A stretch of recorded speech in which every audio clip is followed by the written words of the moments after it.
So when it comes to the Marvel Cinematic Universe movies, they're definitely trying to do the whole adaptation thing, but very loosely. You know, when you look at something like The Winter Soldier, we can definitely tell which comic it's based on, but it's not a one-to-one translation. You look at something like Captain America Civil War, it takes the spirit and the idea of Civil War, but it completely changes it around. And to go even more insane, if you want to look at something like Age of Ultron, where in the movies it was handled very grounded, if you will, compared to what the actual comic is, that was a completely different story in both mediums. Like almost nothing besides the title was actually the same. So we know that Marvel Cinematic Universe is willing to take titles of some comics or even story arcs and completely change them.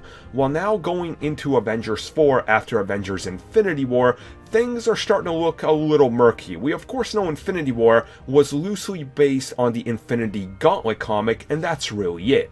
And recently, when asked directly about which inspiration is going to be drawn from what comic book for Avengers 4, the Russo brothers had some interesting things to say about that. And they said, and I quote, "I don't think there's any comic that correlates to it.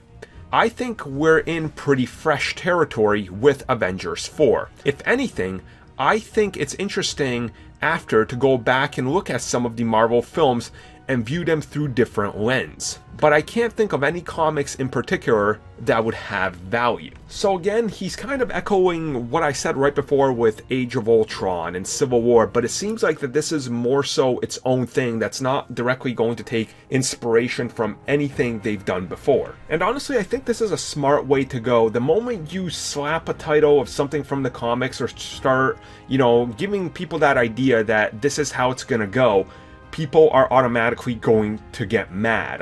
I know plenty of people that are complaining that Infinity War didn't include a character of death because that's Thanos' obsession in the comics. But I'm like, look, this is a different iteration. It's a different interpretation of the character, a different universe, so things can be different.